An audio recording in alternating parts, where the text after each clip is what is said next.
आज मैं आपके लिए लेके आई हूँ मुंशी प्रेमचंद द्वारा लिखित कहानी नैराश्य। बाज आदमी अपनी स्त्री से इसलिए नाराज़ रहते हैं कि उसकी लड़कियाँ ही क्यों होती हैं, लड़के क्यों नहीं होते। जानते हैं कि इनमें स्त्री को दोष नहीं है, या है तो उतना ही जितना मेरा। फिर भी जब देखिए स्त्री से रूठे रहते हैं, उसे अभागिन कहते हैं और सदैव उसका दिल दुखाया करते हैं। निरुपमा उन्हीं अभागिन स्त्रियों में थी और घमंडी लाल त्रिपाठी उन्हीं अत्याचारी पुरुषों में। निरुपमा के 3 बेटियां लगातार हुई थीं और वह सारे घर की निगाहों से गिर गई थी।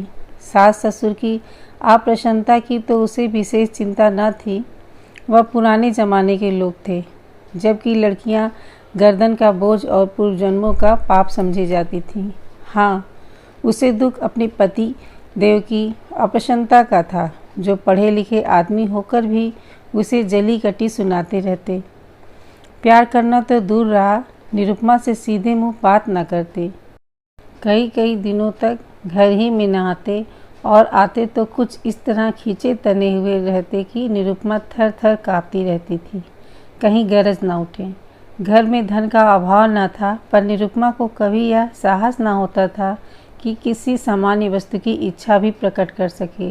वह समझती थी, मैं यथार्थ में अभागिन हूँ, नहीं तो भगवान मेरी कोख में लड़कियाँ ही रचते। पति की एक मृदु मुस्कान के लिए, एक मीठी बात के लिए उसका हृदय तड़प कर रह जाता था।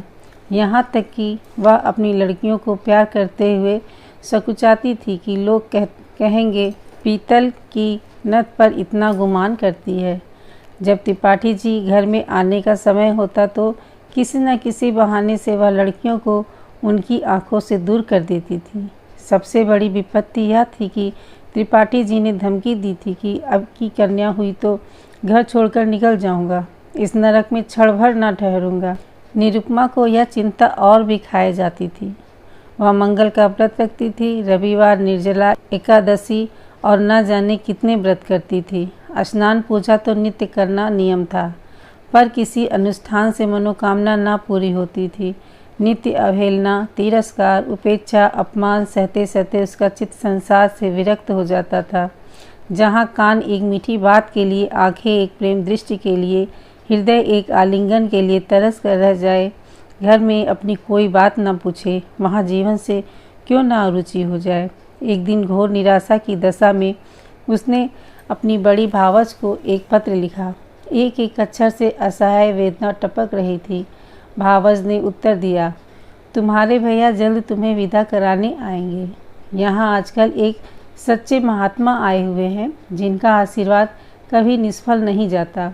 यहाँ कई संतानहीन स्त्रियाँ उनका आशीर्वाद से पुत्रवती हो गईं।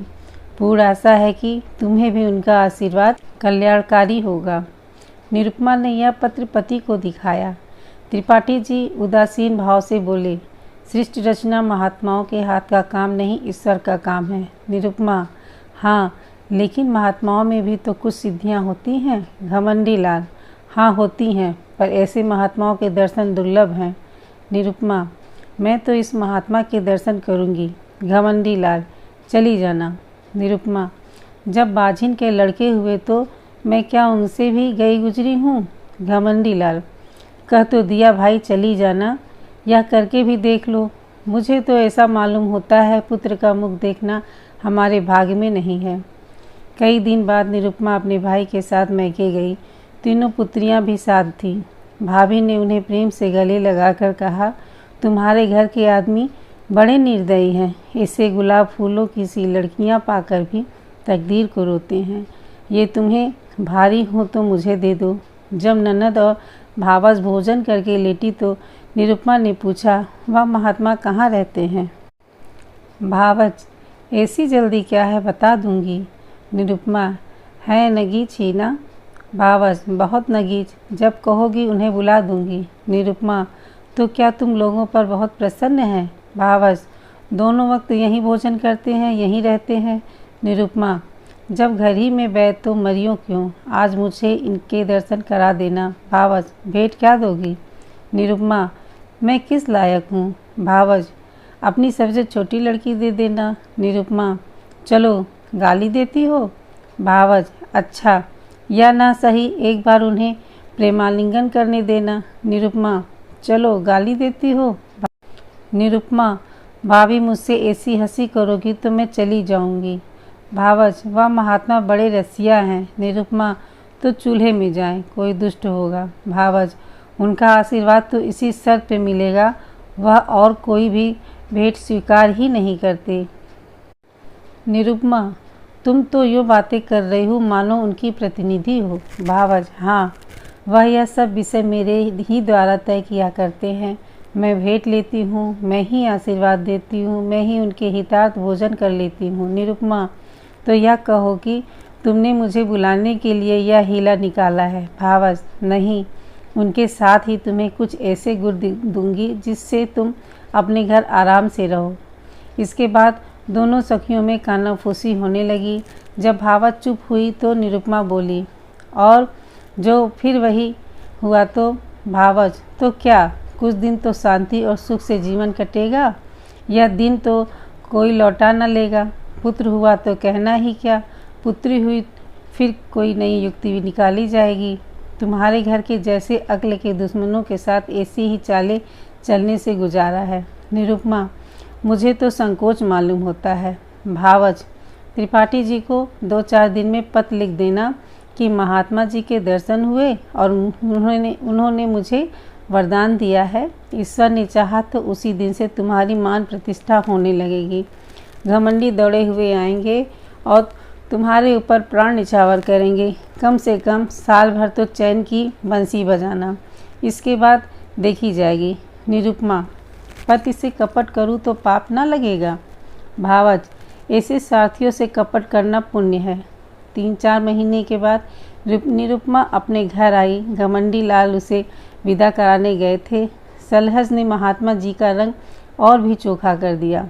बोली, ऐसे तो किसी को देखा नहीं कि इस महात्मा जी ने वरदान दिया हो और वह पूरा ना हो गया हो। हाँ, जिसका भाग्य फूट जाए उसे कोई क्या कर सकता है। घमंडी लाल प्रत्यक्ष तो वरदान और आशीर्वाद की उपेक्षा ही करते रहे। इन बातों पर विश्वास करना आजकल संकोचजनक मालूम होता है, पर उनके दिल पर असर जरूर हुआ। निरुपमा की खातिरदारियाँ होनी शुरू हुई। जब वह गर्भवती हुई तो सबके दिलों में नई नई आशाएं हिलोर लेने लगी। सास जो उठते गाली और बैठे व्यंग से बातें करती थी, अब उसे पान की तरह फेरती। बेटी, तुम रहने दो, मैं ही रसोई बना लूँगी, तुम्हारा सिर दुखने लगेगा। कभी निरुपमा कलसे का पानी या चारपाई उठाने लगती तो सास दौड़ती, बहू रहने दो, मैं आती हूँ, तुम कोई भारी चीज़ मत उठाया करो। लड़कियों की बात और होती है, उन पर किसी बात का असर नहीं होता। लड़के तो गर्भ ही में मान करने लगते हैं। अब निरुपमा के लिए दूध का उठौना किया गया जिससे बालक पुष्ट और गोरा हो। घमंडी वस्त्राभूषणों पर उतारू हो गए। हर महीने एक न एक नई चीज़ लाते।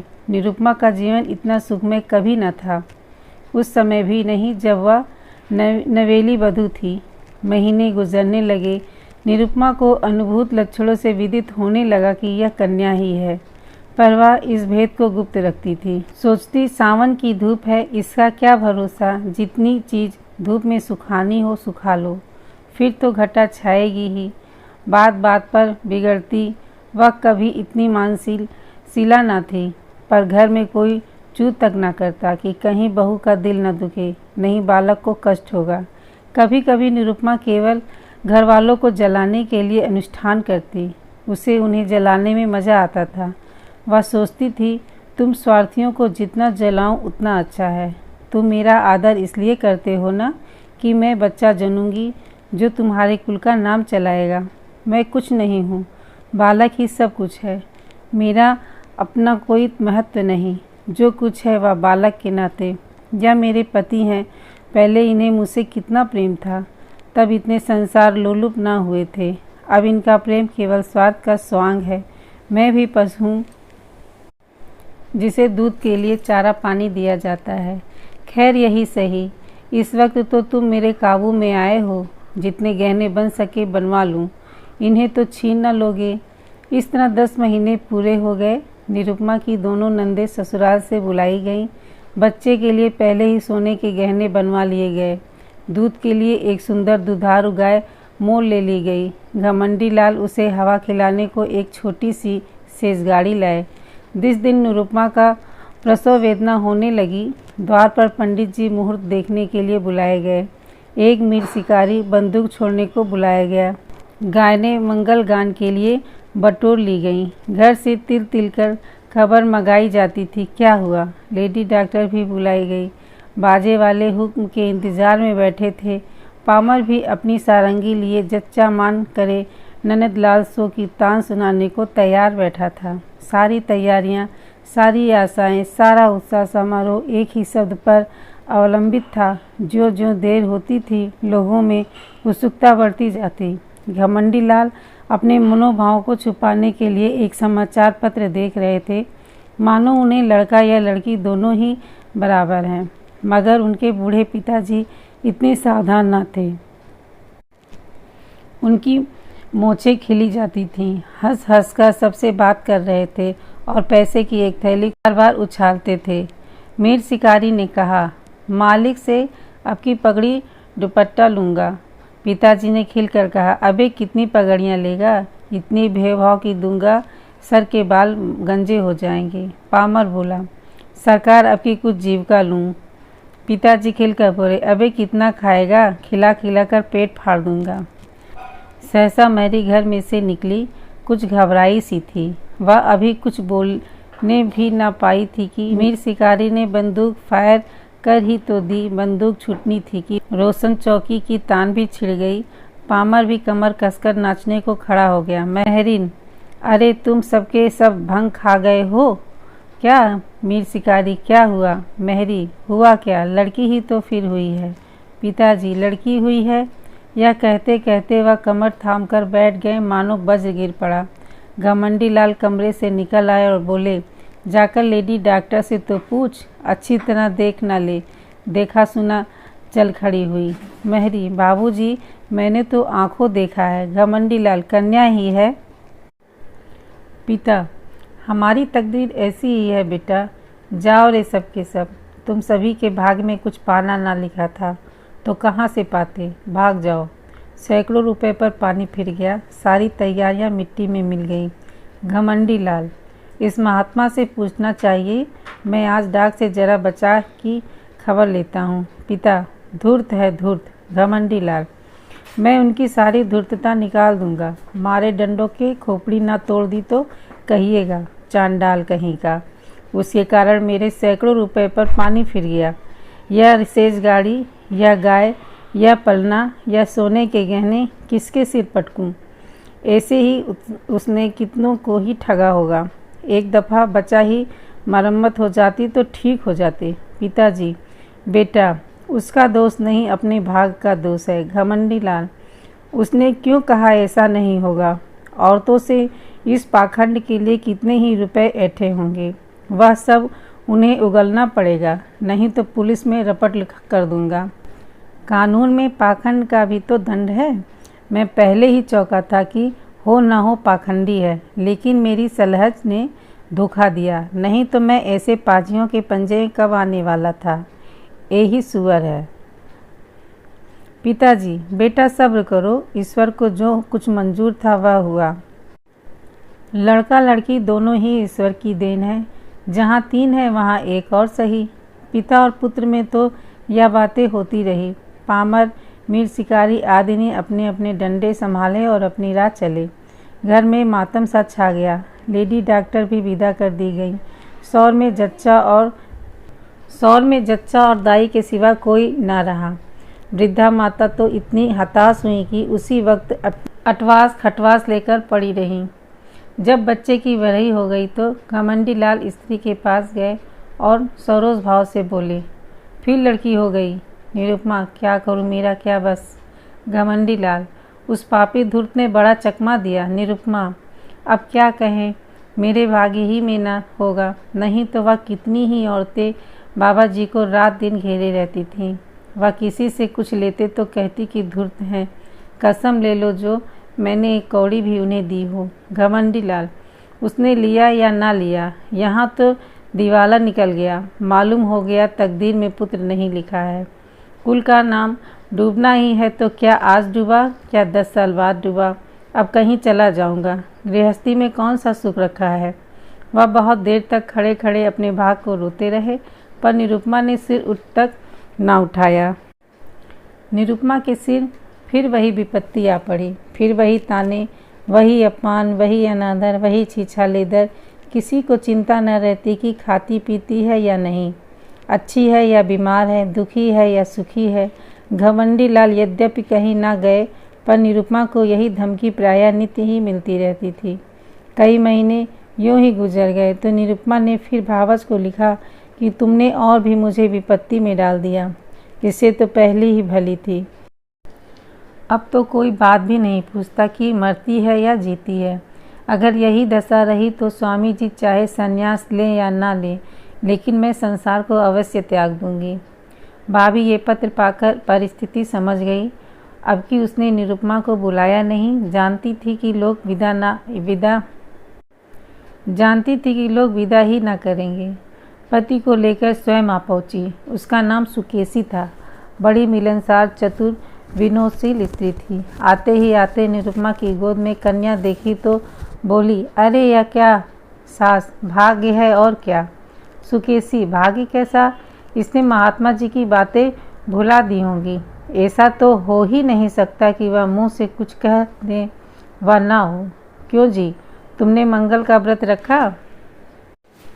निरुपमा बराबर एक व्रत भी न छोड़ा। सुकेसी, 5 ब्राह्मणों को मंगल के दिन भोजन कराती रही। निरुपमा, यह तो उन्होंने नहीं कहा था। सुकेसी, तुम्हारा सिर, मुझे खूब याद है, मेरे सामने उन्होंने बहुत जोर देकर कहा था।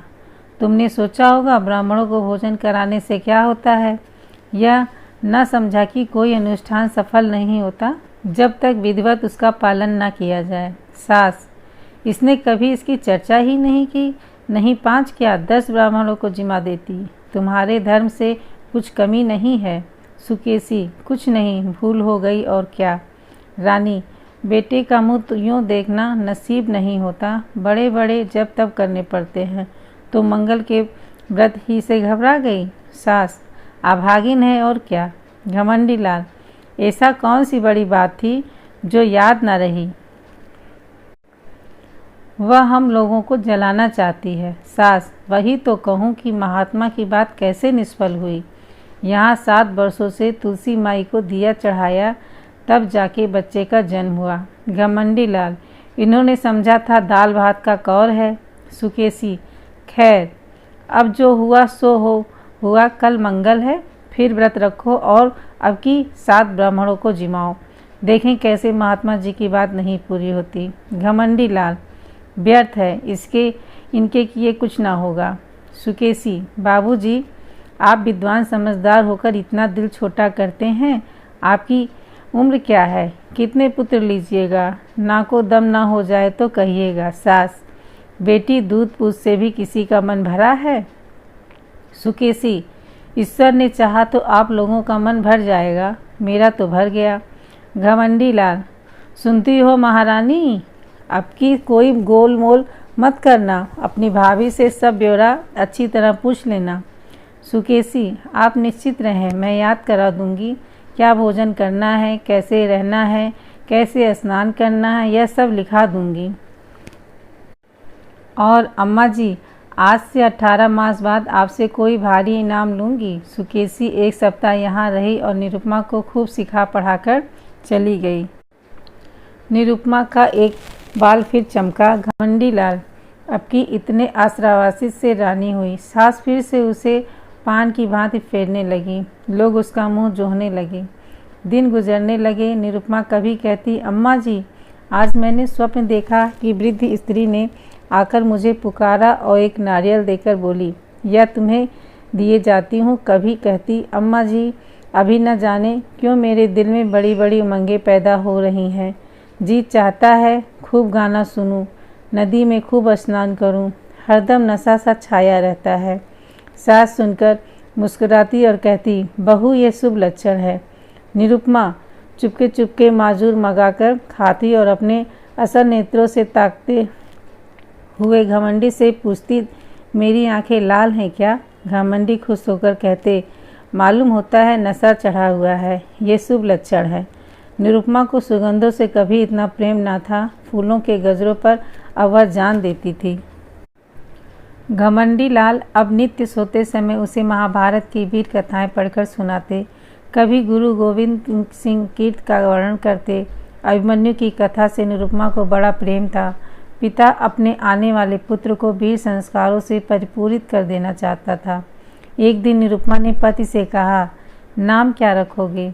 घमंडी लाल, यह तो तुमने खूब सोचा, मुझे तो इसका ध्यान ही ना रहा।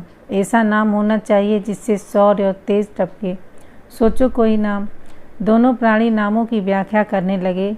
जोरावर लाल से लेकर हरिश्चंद्र तक सभी नाम गिनाए गए, पर उस असामान्य बालक के लिए कोई नाम ना मिला। अंत में पति ने कहा, तेग बहादुर कैसा नाम है? निरुपमा, बस बस यही नाम मुझे पसंद है। घमंडी लाल, नाम ही तो सब कुछ है। दमड़ी, छकौड़ी, घुरहू, कतवारू, जिसके नाम देखे उसे भी यथा नाम तथा गुण ही पाया। हमारे बच्चे का नाम होगा तेग बहादुर। प्रसव काल आ पहुँचा। निरुपमा को मालूम था कि क्या होने वाली है, लेकिन बाहर मंगलाचरण का पूरा सामान था।